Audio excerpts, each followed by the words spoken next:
स्नेहदा स्पन्दन स्नेहदा स्पन्दन।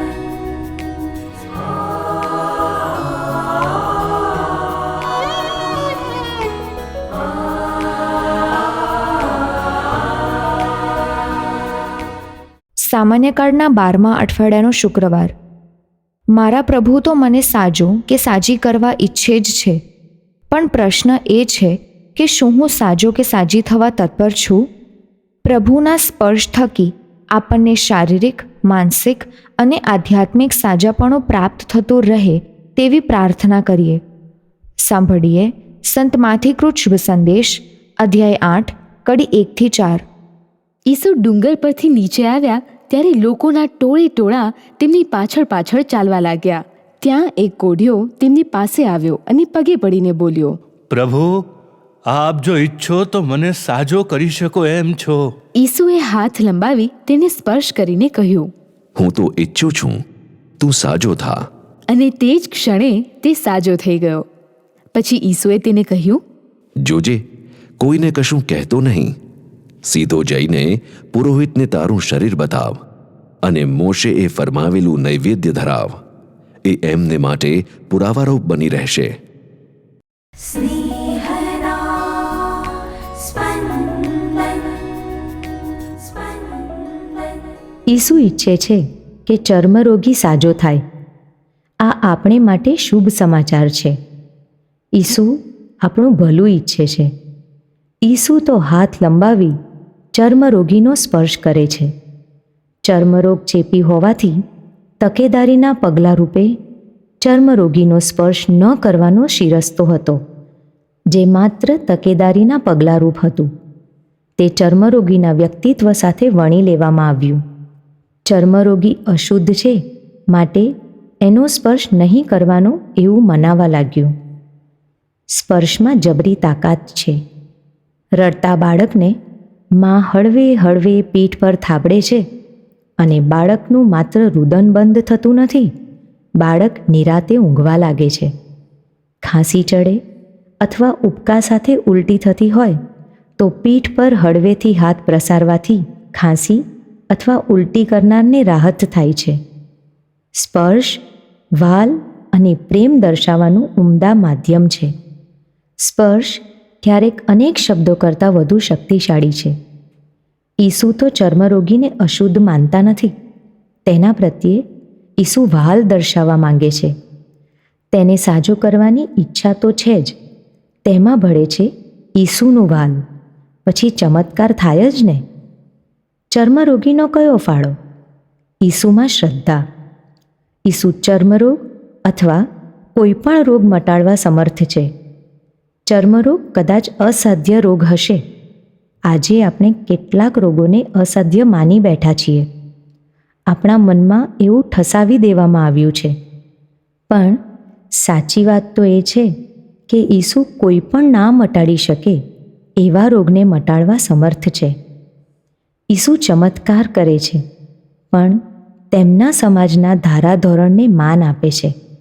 યહૂદી સમાજમાં એકમાત્ર પુરોહિત જ ચર્મરોગીને તપાસ કર્યા પછી સાજો થયેલો જાહેર કરી શકે. પછી સાજા થયેલાએ દર્શાવ્યા મુજબનું નૈવેદ્ય ચડાવવાનું. સર્વસમર્થ ઈસુ માનવ સમાજના બધા જ રિવાજોનું પાલન કરે છે.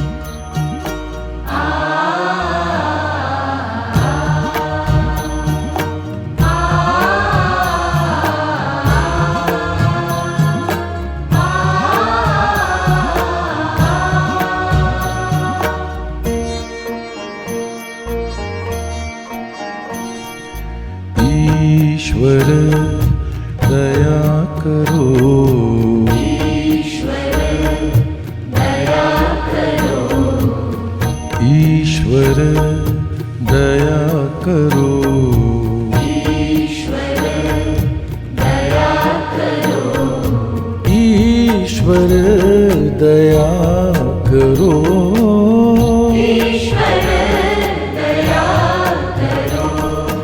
ईश्वर ईश्वरा ईश्वर ईश्वर ईश्वर ईश्वर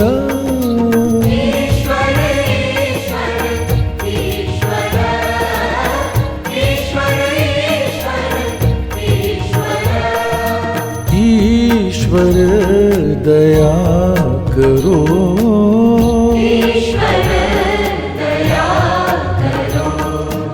ईश्वर दया करो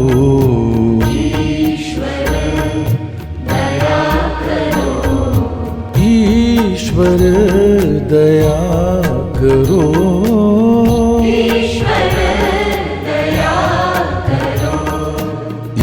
ईश्वर दया करो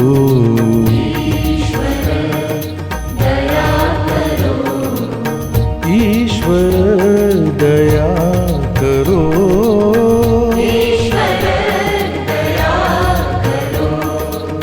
ईश्वर दया करो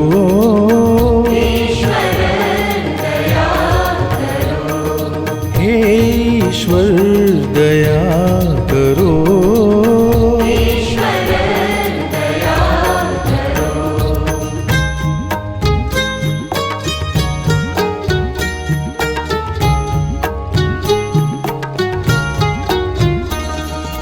हे यीशु दया करो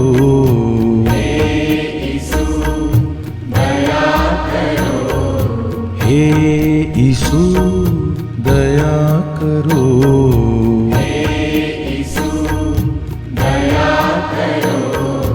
हे यीशु दया करो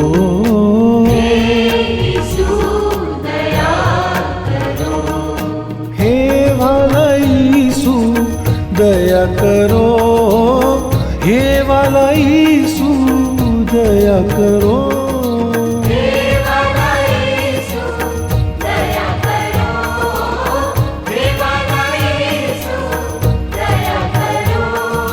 हे यीशु दया करो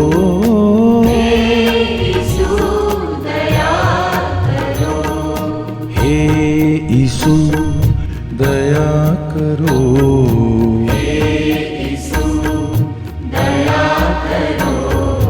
हे यीशु दया करो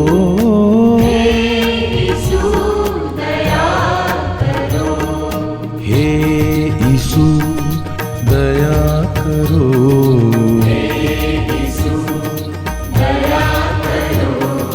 हे यीशु दया करो